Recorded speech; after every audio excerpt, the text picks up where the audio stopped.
Who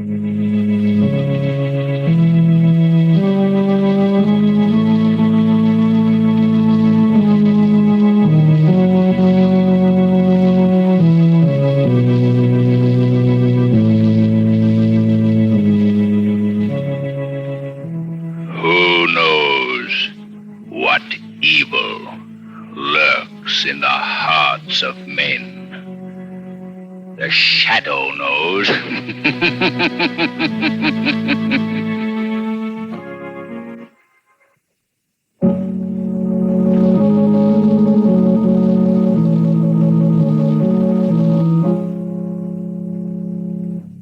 The Shadow, mysterious character who furthers the forces of law and order, is in reality Lamont Cranston, wealthy young man about town. The Shadow uses his hypnotic power to cloud men's minds so that they cannot see him. Cranston's friend and companion, the lovely Margot Lane, is the only person who knows to whom the unseen voice of the Shadow belongs. Today's story, The Inventor of Death.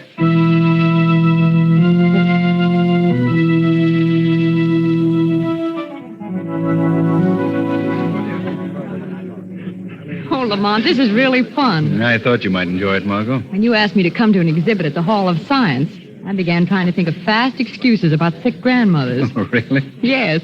I pictured a lot of stuffy old men mumbling in their beards about relativity or something. I see. This is really exciting. Look, what's that over there? Well, they have a sign up. Let's find out. All right. Demonstrating the scientific marvel of the age. The mechanical man. Mechanical man? That's what it says. It walks, talks, answers questions. Although made of metal, it can duplicate many things that man can do. Well, come on, Margot, we can't miss this. Oh, Lamont, you've seen robots before? Yes, but you never know when one may be different, more advanced, you know. Well, I'd like to bet this one's no different from the rest. Well, you I can't. beg your pardon. I couldn't help overhearing what you were saying just now.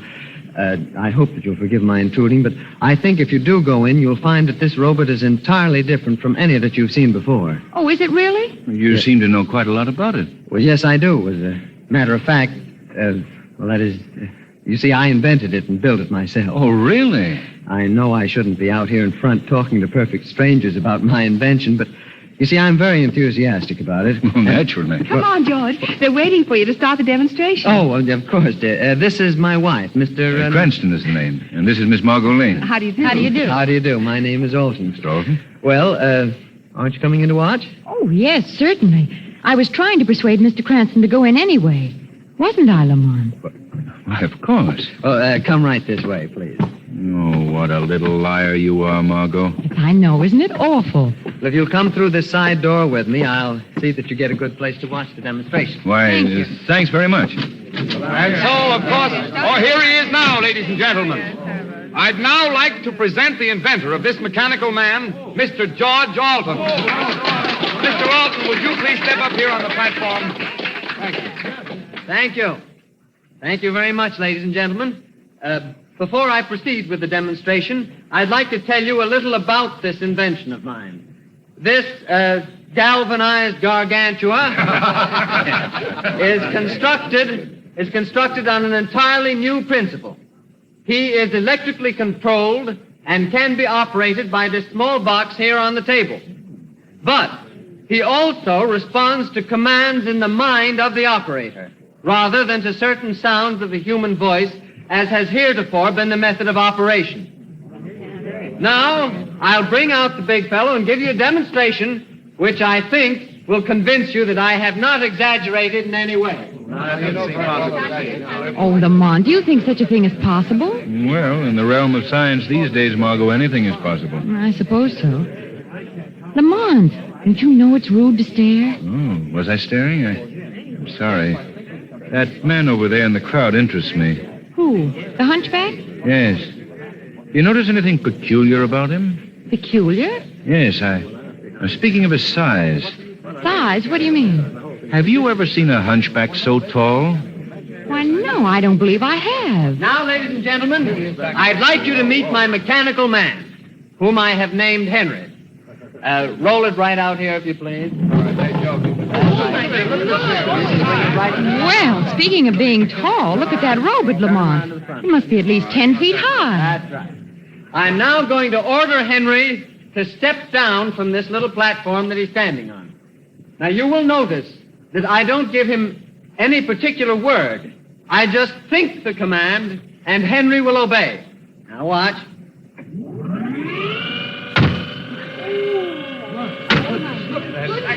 Lamont, look. That thing stepped right down off the platform just as he said it would. Yes. I will now ask Henry to answer a few questions. Henry, how much is 2 and 2? 4. 7 and 8. 15. That's right. Now, in case you think these answers are previously arranged, I'll ask anybody in the audience to ask Henry some question which he will answer. I'll ask him, what time is it? 8:20 p.m. That's right. Why, Lamont, this is weird. How do you think he does it? Lamont, you're not listening. Stop staring at that hunchback. Oh, I'm sorry, Margot. I was watching his expression. Just look at him. Why, his face is all contorted in pain. Not pain, Margot. Hate. Hate? Why? Well, unless I miss my guess, it's hate for your little inventor, Mr. Alton. Now, I'll ask Henry to walk among you and pick up various objects which I will call out from the platform. No, please, ladies and gentlemen, don't be alarmed. Henry is perfectly amiable and obeys my orders implicitly. He wouldn't harm a fly. Well, that may be so, but if that two-legged tank's going to walk around here among us, brother, I'm getting out. Well, I'm very sorry to lose you, sir. I guess I'll have to show you that Henry is perfectly harmless. Lamont, if Henry toddles this way, harmless or not, you'll find me joining the parade to the exit. Ladies and gentlemen, please. Now, you see the young lady sitting on the chair at the other end of the platform. That is my wife, who is not afraid of Henry. Therefore, I'm going to ask him to walk over, pick her up in his arms, and carry her back to me. And you will find that she is none the worse for the experience. All right, Henry. You know what I want you to do.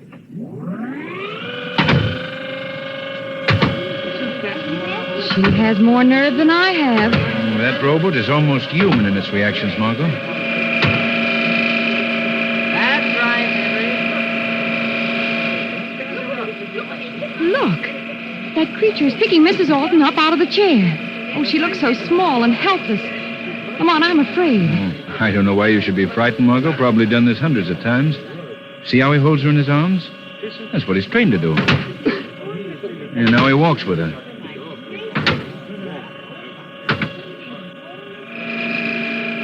Look, Lamont. The robot has stopped. Yes. Good Lord! No, Henry! No! Mrs. Alton is struggling to get down. Put her down! Put her down this minute! Margot, something's gone wrong. The machine is closing his arms about her. He'll crush her. Stop it, someone! Put her down! Put her down! You're killing her! Stop! Oh, my God!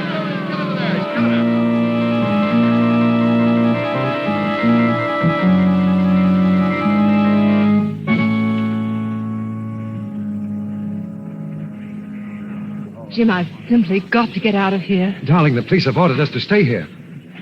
Lamont, how do you suppose it could have happened? I don't know, Margot. I don't like it.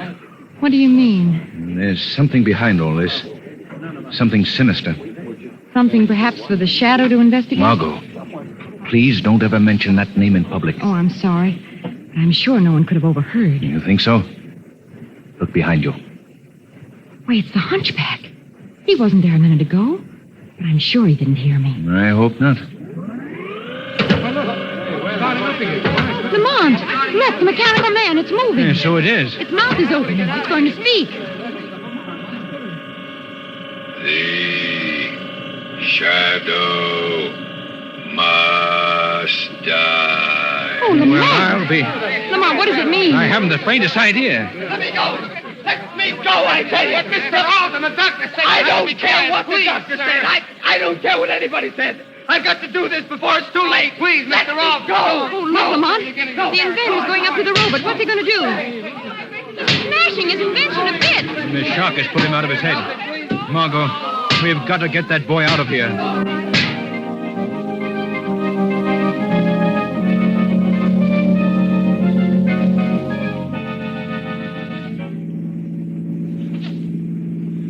Drive a little slower, Margot. I think he's going to sleep. Oh, Lamont, the poor fellow. Yes. I imagine that outburst when he broke the machine relieved the nervous tension. He seems relaxed enough now. What a shock it must have been to him to see his wife killed in such a horrible accident. Yes. If it was an accident. Then you think it was murder. I don't know, Margot. I really don't know. Look, Lamont. Alton's eyes are opening. I think he's waking up. No. Where am I? What's happened? We're just taking you to a place where you can get some rest. Well, oh, I see. My wife. My poor wife. Easy now. Easy. Mr. Alton, you've got to help yourself at this point. Myself? What does it matter about me? Mr. Alton, do you have any enemies? Anyone who might be jealous of you or your invention? Enemies?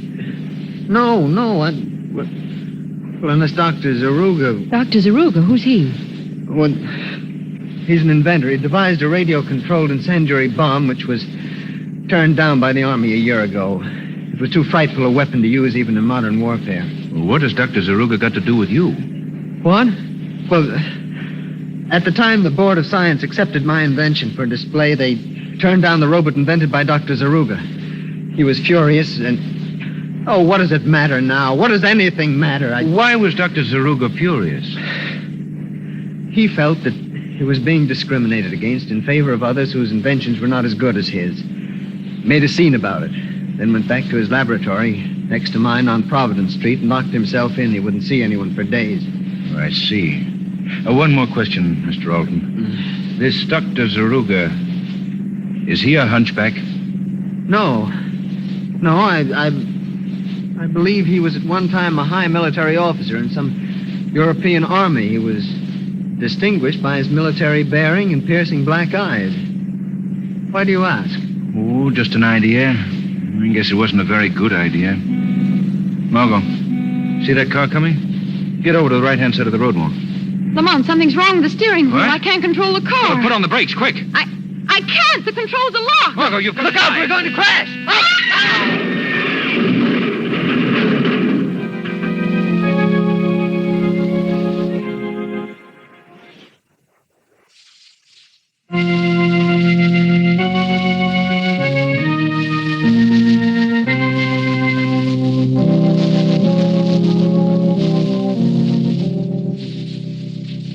Dr. Yoon, how do you think Mr. Cranston's going to live, sir?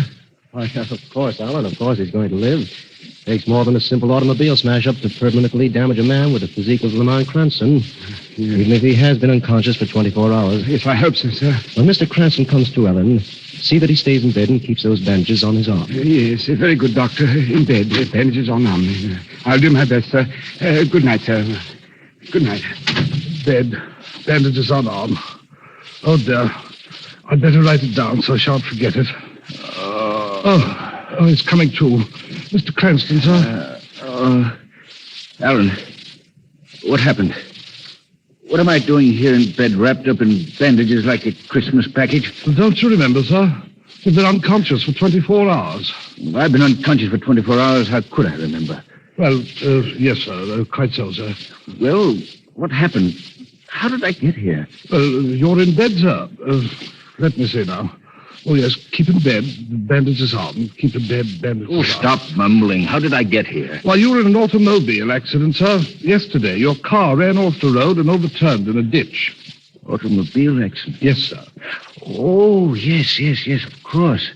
And the others? How about the others? If you're referring to the young gentleman who was apparently riding in the car with you, sir, I'm afraid, well, that is... Dead? Yes, sir. His neck was broken in the crush. Oh. What about Miss Lane? Miss Lane? Yes, Miss Lane, you idiot. What about her? What happened to her? Was Miss Lane riding with you in the car? Was Miss Lane riding? Alan, what happened to Miss Lane? Speak up. Well, I don't know, sir. There was no sign of her at the scene of the accident. The police just reported finding you and the other gentleman. Alan, give me my clothes. I'm getting up. But, sir, the doctor said in bed and bandages Blazes on. with the doctor. But I've got to find out what happened to Miss... Mr. Cranston, if you go out now with the condition you're in, I shan't be responsible. You're just flying in the face of Providence. Providence, that's it. That's it, Alan. Providence Street. It's a wild hunch, but it may be a good one. Now, hurry, man. Give me my clothes at once.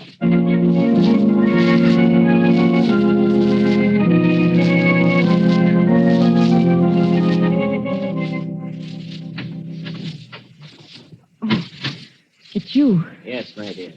Dr. Zaruga, your humble servant. You are hoping for someone else, eh? I don't know what you're talking about. Oh, yes, you do, my dear Miss Lane. Why do you keep me here, locked in your laboratory? Why don't you let me go? Oh, you fiend. You inhuman fiend. Inhuman? Perhaps my character deceives you. I think you are being confused by my appearance. My hunchback. Oh. Why, you're not. No.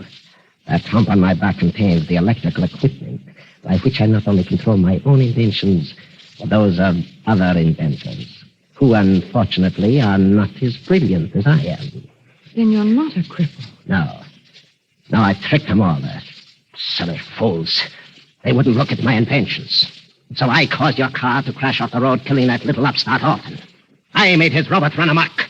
I forced it to kill his wife. Oh, you... Now, what do you think of me? I think you're a madman. A maniac. Oh, that poor girl. Seeing her crushed like that. Oh, you murderer. Oh, you still don't believe I'm the greatest inventor the world has ever seen. Well, I'll show you. What are you going to do? Why are you keeping me here? Because, Miss Lane, I overheard you make some reference to the Shadow. The Shadow? Yes. You see, I have always wanted to meet the Shadow, meet him on my own grounds, because the Shadow is the only man who could possibly ever unmask me.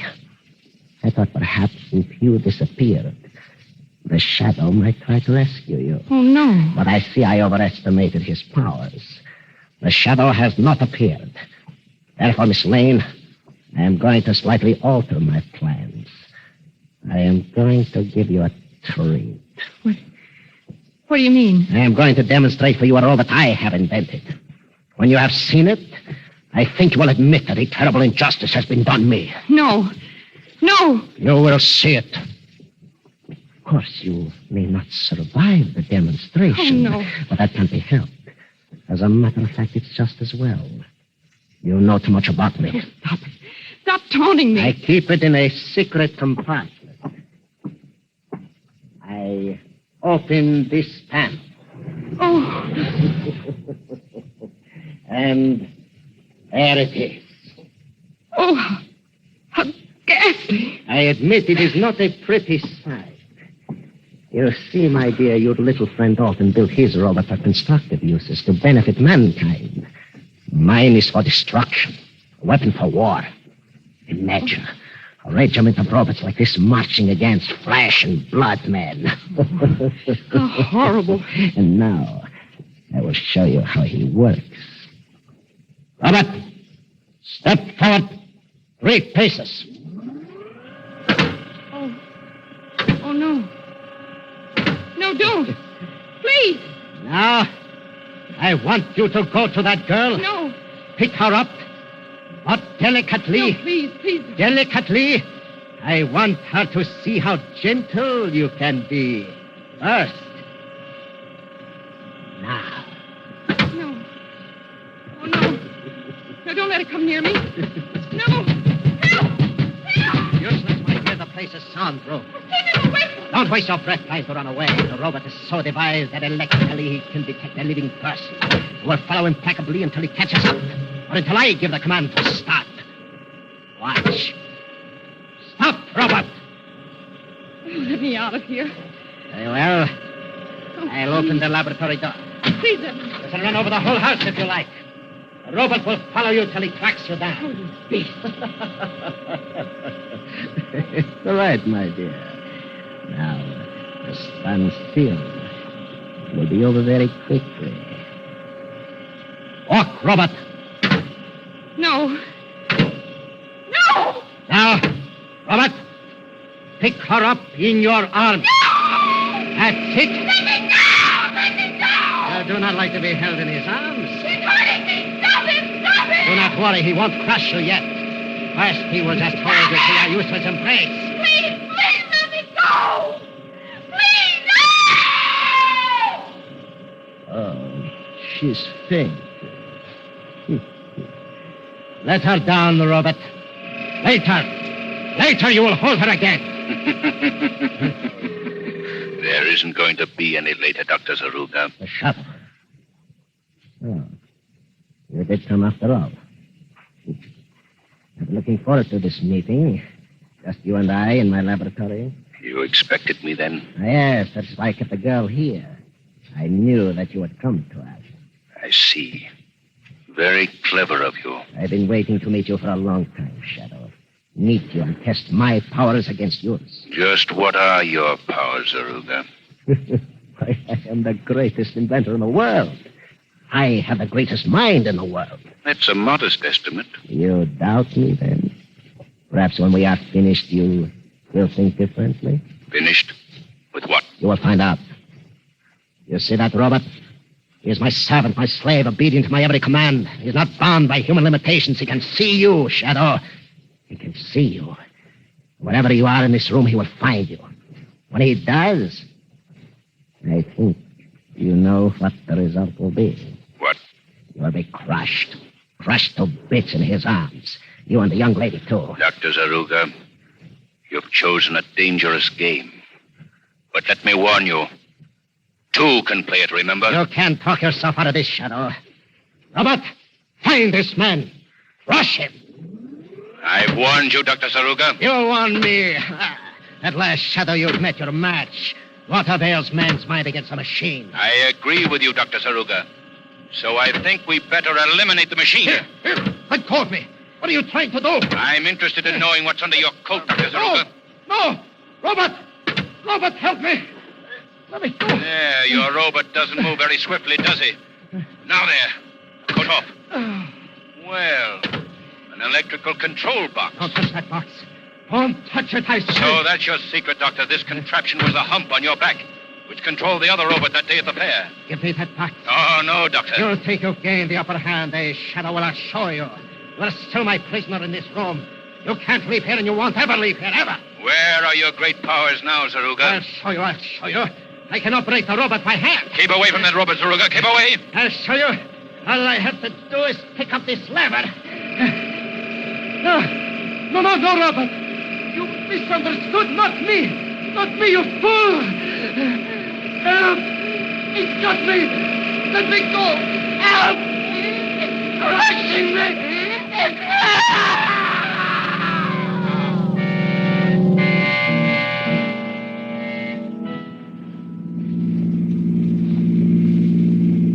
Feeling all right, Margot?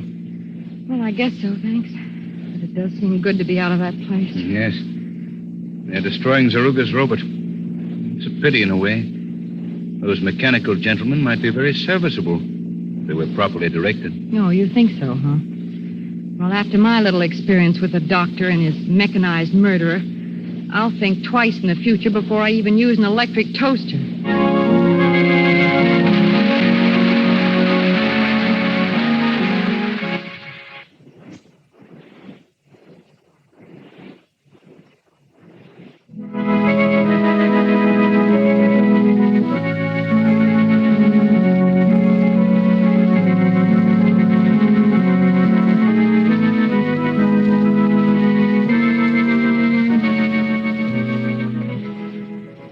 Today's program is based on a story copyrighted by the Shadow magazine. All the characters and all the places named are fictitious.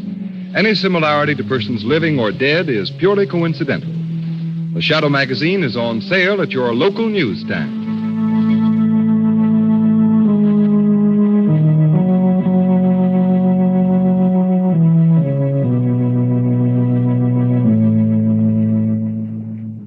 The weed of crime bears bitter fruit. Crime does not pay.